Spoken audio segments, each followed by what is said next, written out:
Berriro hemen, gaurko honetan azaltzeko Aste Santuari buruzko ekimen sorta bat. Sakatuko dugu hemen.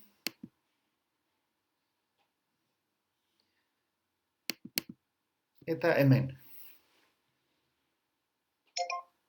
Kargatu zaigu plataforman bertan, ekintza, eta orain zabaltzen dugu honekin. Beti honekin aurrera egiteko. Bakarrik geratuko naiz berriak diren ekintzetan. Pasadeenetan agertu dira gaur bezalako beste batzuk eta horiek ez ditut azalduko. Hemen ikusten duzuenez agertzen dira leihatila batzuk. Zabaldu behar ditugu, klik eginez eta 3 aukera agertzen zaizkigu. Ondo dagoenean, zuriz agertzen da soinu horrekin. Eta gaizki dagoenean, gorriz, eta aukera dago berriro egiteko edo aurrera jarraitzeko. Eta horrela betetzen dira hutsune guztiak. Hemen ere badaukagu 40 segundu irakurtzeko. Patxadaz irakurtzen dugu. Ramo igandean, Jesus bere apostoluekin Jerusalemera joan zen Basko jaia ospatzera. Jendeak palmondo adarrak hartzen zituen eta oihu egiten zuen. Bedeinkatua jaunaren izenean datorrena. Ramo igandeari buruzko pasarte bat da, evangelioko pasarte bat da, eta 5 segundu falta dira oraindik irakurtzeko. 5 segundu pasatzen direnean, irekitzen zaigu, leihatila eta lehen egin dugun bezala, aukeratzen dugu guretzat, gure iritziz, izango den aukerarik egokienak. Eta hemen ez da zuzenduko berehala, egin behar dugu dana eta amaieran bai. Ebaluazioa sakatzen dugu eta hemen agertzen da.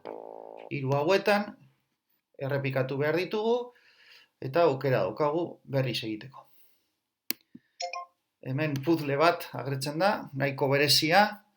Mugitu behar dira atal hauek, hau da tablero bat eta mugitu behar dira hurbil dauden lekuetara.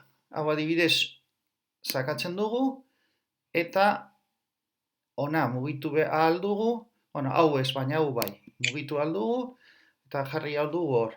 Adibidez hutsune honetan jarri ahal dugu hau. Hutsune honetan horrela mugitzen dugu eta utzi behar dugu leku libre bat falta den hau automatikoki guk ez dugu mugituko, bera bakarrik mugituko da, dagokin hutsunea utzik egongo denean. Hurrengoan,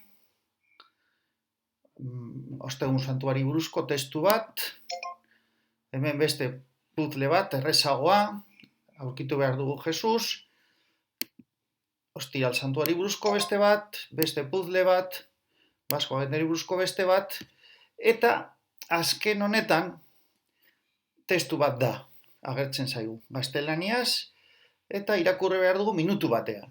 Minutu bat, hemen irakurri ahal dugu, minutu bat, adibidez lehenago amaitu badugu, sakatu ahal dugu testuan bertan, eta automatikoki agertzen dira hitz batzuk koloreatuta. Hauek ez daude ondo. Nahaztuta dago, nahazpilatuta dago testua, eta guk mugitu behar dugu alde batetik bestera. María y otras mujeres fueron al sepulcro a perfumar María, txarto dago, el cadáver. Cadáver non dago, hemen. Sakatzen dugu, eta ez bera bakarrik, askatu ahal dugu momentu honetan arratoia, eta mugitzen dugu gora, eta berriz. Sakatzen dugu, eta geratzen da testuan. Eta amaieran, lehen bezala, pulsaki cuando hayas terminado, agertzen zaigu, eta zuzentzeko aukera daukagu. hauek oso errezak dira, orain ere bai, eta azken honetan daukagu izkisopa. Hemen agertzen dira bilatu behar ditugun hitzak, eta beste aukera bat daukagu ere, bat asmatzen dugunean beste bat, edo hurrengoa, edo ez bada hurrengoa, beste bat aurkitzeko begiratu aldugu eta jarraitu aldugu. Eta ez ahaztu, txaloak 8etan daukagula medikuen alde. Eta hemen, ospitaleko jendeen alde. Eta hemen, pasaden astean bezala, ebaluazioa agertuko zaigu. Hemen agertzen da puntuazioa, eta 6 saiakera zure puntuazio honenetara heltzeko. Bueno, ondo pasa eta hurrengo arte. Agur!